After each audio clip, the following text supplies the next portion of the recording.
Now, the next concept I'd like to discuss is that of logical equivalence. And in order to discuss why this concept is important, I'd like to start with an example, building truth tables. So let's imagine that somebody's written down this expression that we have written right here. It's a very complicated logical expression, the negation of P or Q, combined via an or statement with the negation of P. I'm not really sure what the true and false values of that complicated expression will be without a truth table, so let's go ahead and build one. We start out, as we've seen in previous videos, by making columns for the mathematical statements that are involved, P and Q, using that trick of true, false, true, false, false, to generate all possible combinations of those mathematical statements. Next, we create our helper columns. The first thing that I'm going to take a look at is the helper column for P or Q. That's a standard truth table that I am committing to memory. It's true in this situation where either one or both of P or Q is true, and the only time we encounter a false in an or statement is when both P and Q happen to be false. Next up, I negate that to get this whole first half of the logical expression we'll be considering. So I take all my trues and change them to falses, and all my falses and change them to trues. Last but not least, I make a helper column for the negation of P. So I repeat that same process by looking at the column for P, which goes true, true, false, false. I change all my trues to falses and all my falses to true.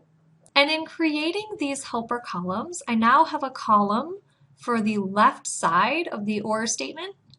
I have a column for the right-hand side of the or statement, and I'll read across row by row, filling in my ultimate column that I'm concerned with by looking for when do I have two falses. If I have two falses, I'm going to put a false.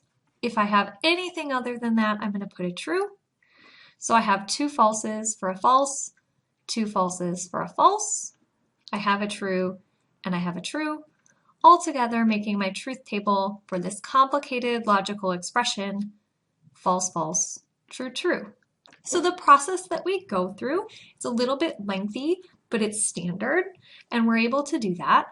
But what I'd like to highlight is that row by row, the truth values that appear in this column for the negation of P and the truth values that occur in this column for our complicated logical expression are exactly the same. The outcomes of our complicated expression and this much simpler expression are the same in every foreseeable circumstance. So in that sense, we're going to say that the two logical expressions we have, the negation of P, and this much more complicated expression, the negation of P or Q, or the negation of P, are logically equivalent. And you can see the benefit of considering this type of thing by embracing the philosophy that even though two logical expressions are written down very differently, but when all is said and done, they behave exactly the same. This allows us to take more complicated logical expressions and replace them with much simpler ones. And simplifying things in life is a very mathematical thing to do and a very beneficial thing to do. So that's the real strength of logical equivalence. Now I'd like to go further with logical equivalence, but in order to do so, I'd like to introduce one more logical operator or another very important way of combining two mathematical statements. Now the logical operator that I'm talking about here are implications, or if-then statements. And the best example I can think of for an if-then statement that really helps us fill in the truth table is the drinking law in the United States. So the drinking law in the United States states that if a person is under the age of 21, then that person is not allowed to be drinking alcohol. So as we did in previous slides, what I'd like to do is create our little box of all envisionable scenarios.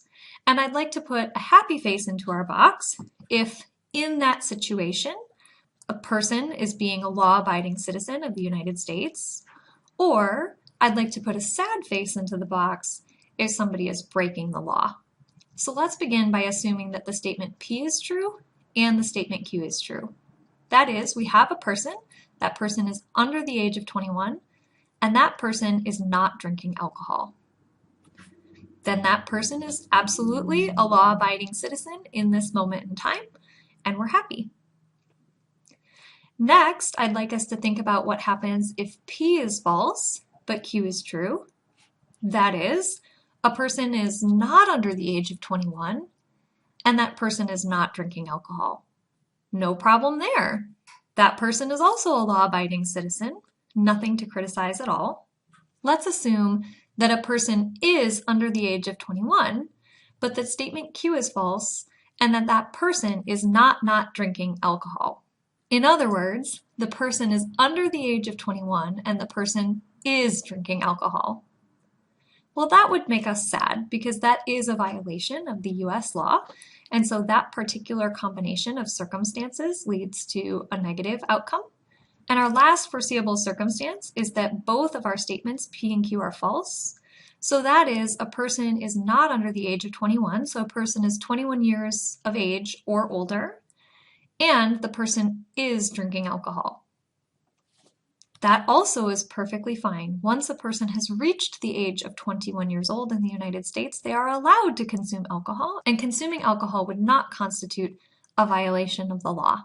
So this particular law in the United States and thinking about all possible combinations is a really good way to fill in the general truth table for an if-then statement or an implication. So just for a bit of terminology, the symbol that we'll be using to write if P then Q, which is also called a conditional statement, is this arrow sign, if P then Q. Or another way we might say that out loud is that P implies Q. For a little bit more terminology, the P part of the statement in a conditional is sometimes called the antecedent, and the Q part of a conditional statement is sometimes called the consequent.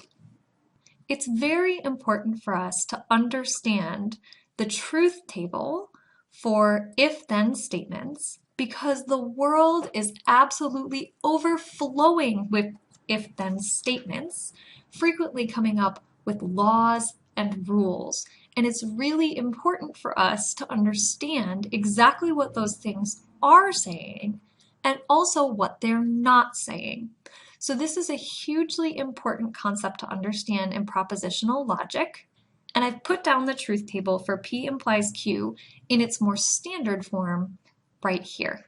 Notice that there's only that one time when we were breaking the law as citizens here, or in other words, only one set of options where we're actually not following or abiding by the implication, and that's when the antecedent is true but the consequent is false. I'd like to note that something that happens a lot in propositional logic is that when we switch away from the drinking example, sometimes people struggle with these two rows in the truth table. Why is it that when we have a false antecedent, it doesn't really matter what's going on with the Q statement, we always end up getting a true output? The reason, going back to the drinking example, is that the law in the United States isn't talking about you or specifying any behavior at all for people who are 21 and older. People who are 21 and older can do whatever they want, drink alcohol or not drink alcohol. The law isn't talking about them. The law is only talking about people for which the antecedent is true. And so that's a good way to remember why we always have true values when the antecedent is false. That law or that rule isn't dictating your behavior in that situation. And so this can sometimes be remembered by the little quote, anything follows from a false antecedent. If the antecedent of an if-then statement is false, we are always law-abiding citizens because the law isn't talking about us. Now, if-then statements run rampant all over the world, if P then Q, But something that will come up in the English language is that there are often ways that we can rephrase that conditional statement, and some of those rephrasings are logically equivalent to our initial conditional statement, and others are not. And again, it's really important for us as we navigate our real world to know when we're saying a rephrasing of a conditional statement that means the same thing and when we're not. So the most common forms of restatements of a conditional statement, so if our conditional statement is P implies Q, then there are three others that are often mentioned in relation to that conditional statement. Those would be Q implies P, which is called the converse of the original statement. Not P implies not Q, which is called the inverse of the original statement. And not Q implies not P, which is called the contrapositive of the original statement. Now, as I said before, some of these statements are logically equivalent to our original conditional statement, and some are not. So where I would like to end this video is by saying the best way to know the answer here is to fill out the truth tables. It's a good exercise in filling out truth tables, and it's a good way to determine which are logically equivalent to the conditional and which are not. So where I'm going to end this video is with assigning you that exercise, and the start of the next video will pick up with the solution.